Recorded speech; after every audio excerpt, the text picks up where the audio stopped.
Hello, everyone, and welcome back from KubeCon 2024 here in Salt Lake City. I have Brian with me from Synadia. Can you share more with me what you're doing and what's Synadia, what's NATS, and all that? Absolutely. And we're doing a lot of great stuff with SUSE, so we'll get into that. But as far as what we do, so NATS, of course, is a messaging technology. We do data streaming and increasingly from cloud to edge and AI at the edge. But and Synadia is a company that the creator of NATS is our CEO. We have a bunch of the core maintainers on staff, so we're kind of the company behind NATS. And we've been partnering with SUSE for a few years. It's been great. We can go into some of that as well, but we're about a 50-55% company, globally based and growing, and in that data streaming and in AI space. Perfect. Can you brief me super quick what NATS is? Yes. So NATS is messaging technology that is widely adopted. It's got over 350 million downloads, tens of thousands of GitHub stars. I mean, developers love it. We're seeing, you name a company, pretty much they're replacing Kafka either at a cloud or out at the edge with NATS. So we're kind of in that same data streaming. If you think about where we are in the developer toolkit, we're in the middleware space. The interesting thing about NATS though is it's not just messaging and streaming. We also have a key value store, object store. So we actually have some native storage capabilities and KV semantics and things, which opens up another set of use cases. So it's very interesting technology. And you can think of us as basically the networking or connectivity fabric across. It could be a factory floor. It could be AI models at the edge. It could be a global deployment of vehicles, fleet management. Anytime you need to move data and connect components across the network, that's where NATS fits in. Nice. And we kind of chatted before. Can you share something about two nodes cluster and NATS and K3s, all that? Yeah. So one of the reasons we're really excited about, fundamentally love working with the SUSE team. It's a great group of individuals, but also the use cases that we see, like the commonality between your product portfolio and what we do is awesome. And one of the things that's been really driven by the market is we're seeing there's a number of companies that have 15, 20, 30-year-old global deployments where way back when HA was, the concept of HA was like, oh, I have two nodes, I have HA. Okay, I don't have one node, I have two, so I'm HA. And nowadays, of course, everyone wants to do R3, R5, the clustering model's different. And where the two-node solution that we've been working on with SUSE comes in is you've got a lot of companies that are saying, hey, I don't want to go turn everything off and, replace 10 or 20,000 clusters or slowly phase things in. I also don't want to take the incremental cost of having to go add another node across tens of thousands of clusters, right? So there's a OpEx, consideration, business continuity, et cetera. But if you're telling me that with K3s and NATS, if I just run K3s and NATS across my infrastructure, I can actually get HA capabilities with my existing two nodes. Like that's what people get really excited about.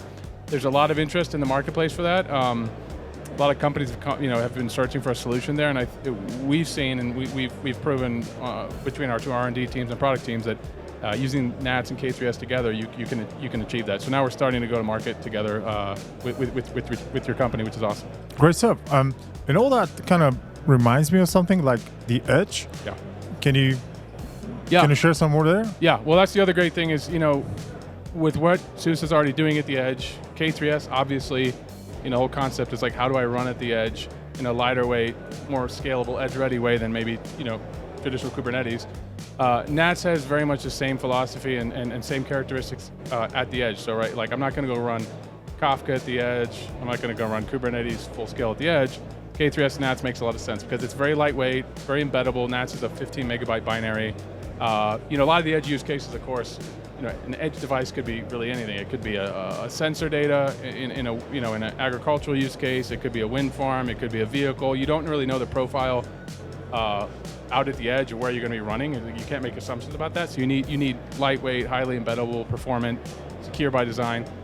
That's where NATS and K3s fit in so well. And so the fact that both companies are being pulled out to the edge by our developer communities, right? Like you guys have an amazing open source developer community, so do we.